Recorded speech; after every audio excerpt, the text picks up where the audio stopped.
You want to talk about more lies from the right? We all know that this bill would absolutely explode the deficit. That's not even up for debate.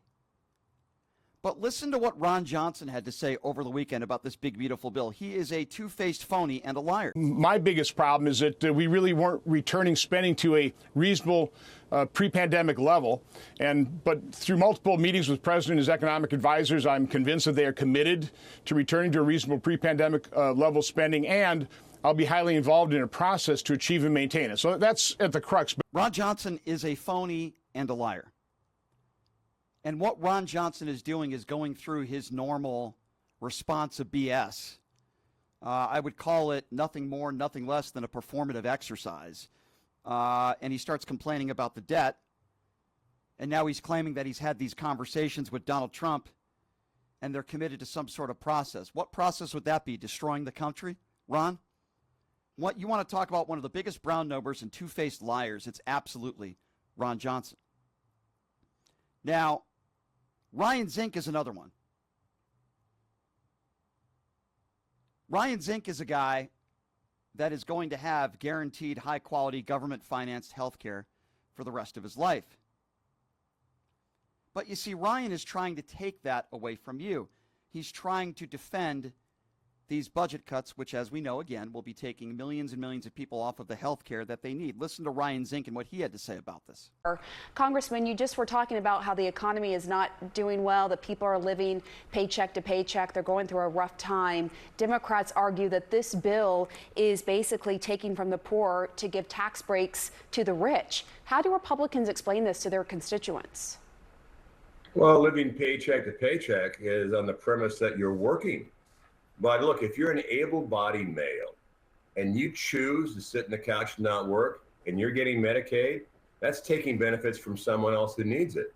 And there's 36 trillion reasons why we got to look at fraud, waste, and abuse. And if you're abusing the system where you can work but choose not to, I mean, that's fraud. That's abuse. So yeah, if a lot of people in North Carolina choose not to work, I would say, look, get a job. I would say Ryan Zinc, as I mentioned earlier, is guaranteed to have high-quality health care. Government-financed health care for the rest of his life. And he wants to lecture us. He wants to lecture people like you and me who should have health care and who shouldn't. Well, he's all set. I would assume his family's all set. But Ryan wants to lecture us.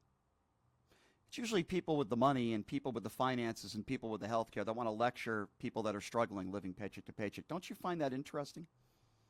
The billionaires and the people that are CEOs of Fortune 500 companies that don't want to raise minimum wage. It's always those people, isn't it? Markwayne Mullen is another fool. Here's Markwayne Mullen over the weekend, again, defending this big, beautiful bill, as he calls it. And then he starts talking about the poverty line, and he lies again, this time on national television. Listen to this. There's only over 70 million people signed up for Medicaid.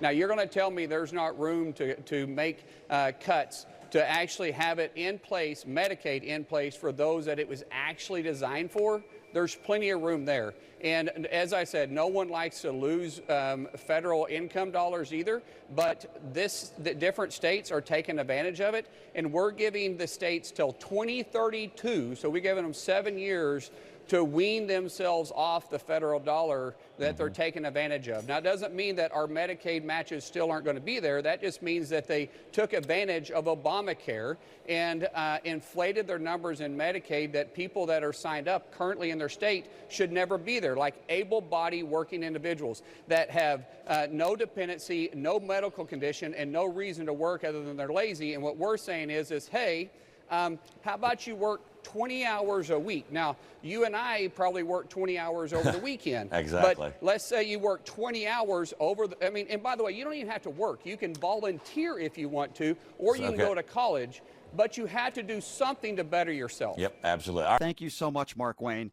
Let me just correct the record with Markwayne Mullen's lies, and let me give you the actual stats. It's not so hard to do your own research and to get the actual facts to prove that these MAGA buffoons lie to you every single day.